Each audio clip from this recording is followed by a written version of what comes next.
அனைவருக்கும் வணக்கம். நம்ம டெய்லியும் prelims and mains point of வியூல 5 questions கரண்ட் அஃபேர்ஸ்ல பார்க்குறோம். இன்னைக்கு என்ன கொஸ்டின்ஸ் இருக்கு அப்படிங்கிறத பார்ப்போம். So first question, which among the following best describes Bhargavastra recently seen in the news அப்படின்னு சொல்லி கேட்டிருக்காங்க. ஓகேங்களா? சமீபத்தில் செய்திகளில் பார்த்த பார்கவஸ்திரம் என்பதை பின்வருவனவற்றில் எது சிறப்பாக விவரிக்கிறது அப்படின்னு சொல்லி கேட்டிருக்காங்க. ஸோ பார்கவஸ்திரா அப்படிங்கிறது பார்த்தோன்னா நமக்கு நிறைய இப்போ ட்ரோன் டெக்னாலஜி அப்படிங்கிறது வளர்ந்து வந்துட்டே இருக்கு. ட்ரோன் மூலயமா அட்டாக்ஸ் அப்படிங்கிறதும் அதிகமாகிட்டே இருக்கு. ஸோ இந்த ட்ரோன் அட்டாக்குக்கெலாம் நம்மக்கிட்ட இருக்கக்கூடிய மிசைல்ஸை அனுப்ப முடியாது. எல்லாம் பெரிய பெரிய மிசைல்ஸ், ட்ரோன் சின்னதாக இருக்கும், அதை கன்னை வச்சு ஷூட் பண்ணவும் முடியாது. அப்போ அதை அட்டாக் பண்ணுற மாதிரி ஒரு சின்ன மிசைலை நம்ம உருவாக்கணும். அதுதான் இந்த பார்கவஸ்திரா அப்படிங்கிறது மைக்ரோ மிசைல் சிஸ்டம் அப்படிங்கிறத சொல்கிறாங்க. சரியா? ஸோ இந்த மைக்ரோ மிசைல் சிஸ்டமை எக்கனாமிக் எக்ஸ்ப்ளோசிவ்ஸ் லிமிடெட் அப்படிங்கிறவங்க இந்த ஒரு விஷயத்தை கொண்டு வந்திருக்காங்க. ஸோ இது ஒரு மைக்ரோ ஏவுகணை அமைப்பு அப்படிங்கிறதா சரியான விடையாக இருக்குது. சரியா? அடுத்தது, what is the name of the last submarine to be built under project 75 of the Indian navy அப்படின்னு சொல்லி கேட்டிருக்காங்க.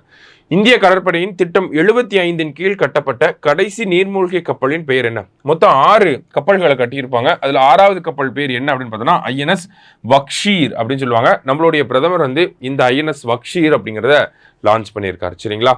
அடுத்தது, INS Nilgiri belongs to which of the following project அப்படின்னு சொல்லி கேட்டிருக்காங்க.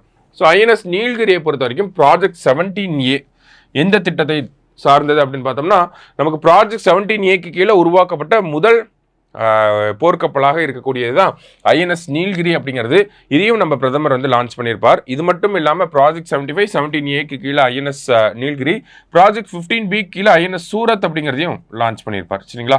ஸோ மூன்றுமே முக்கியமான விஷயங்கள் தான். அடுத்தது, who among the following was awarded with Kalaignar award? கீழ்கண்டவர்களில் யாருக்கு கலைஞர் விருது வழங்கப்பட்டது? 2024ஆம் ஆண்டு தான் இந்த விருது அறிவிக்கப்பட்டு இந்த வருஷம் முதல் விருது அப்படிங்கிறது வழங்கப்பட்டிருக்கு. கிட்டத்தட்ட பார்த்தோம்னா ஒரு சவரன் தங்க பதக்கம் மற்றும் 10 லட்சம் ரூபாய் பரிசு தொகையோட யாருக்கு இந்த விருது வழங்கியிருக்காங்க அப்படின்னா புலவர் முத்து வாவாசி அவர்களுக்கு வழங்கப்பட்டிருக்கு. புலவர் எழுத்தாளர் முத்து வாவாசி அவர்கள் தான் கலைஞர் அவார்டோட ஃபர்ஸ்ட் ரெசிபியண்டாக இருக்காரு. ஸோ ஃபர்ஸ்ட் டைமாக கொடுக்கறனால கொஞ்சம் நல்லா பார்த்து வச்சுங்க.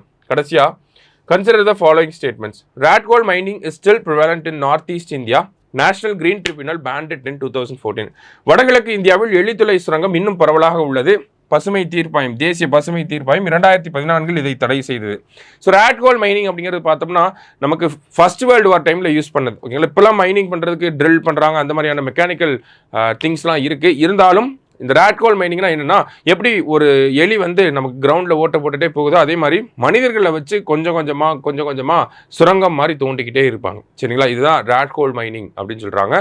ஸோ இந்த ரேட் கோல் மைனிங் அப்படிங்கிறது இந்தியாவோட நார்த் ஈஸ்டர்ன் ஸ்டேட்ஸில் இன்னும் ரொம்ப அதிகமாகவே காணப்படுது. 2014 நேஷனல் கிரீன் ட்ரிபியூனல் இதை பேன் பண்ணாலும் இன்னும் அதிகமாக காணப்படுது. சமீபத்தில் கூட 2023 உத்தரகாண்ட் டனல் ஆக்சிடென்ட் நடந்திருக்கும். கிட்டத்தட்ட 41 பேர் அந்த டனலில் மாட்டிட்டு இருந்திருப்பாங்க. ஸோ பல்வேறு முறைகளை ட்ரை பண்ணி பார்த்துருப்பாங்க. இருந்தாலும் கடைசியாக ரேட் கோல் மைனிங் மூலியமாக தான் அவங்களை வெளியே கொண்டு வந்திருப்பாங்க. சரியா? ஸோ ரேட் கோல் மைனிங் அப்படிங்கிறத பேன் பண்ணியிருந்தாலும் இன்னமும் அதிகமாக ப்ரிவலண்ட்டாக இருக்குது அப்படிங்கிறது தான் இந்த செய்தி. ஸோ ரெண்டுமே கரெக்டான ஸ்டேட்மெண்ட் தான். போத் கரெக்ட் அப்படிங்கிறது தான் கரெக்ட் ஆன்சர். சரிங்களா? ஸோ இன்னைக்கு 5 questions பார்த்துருக்கோம். தேங்க்யூ.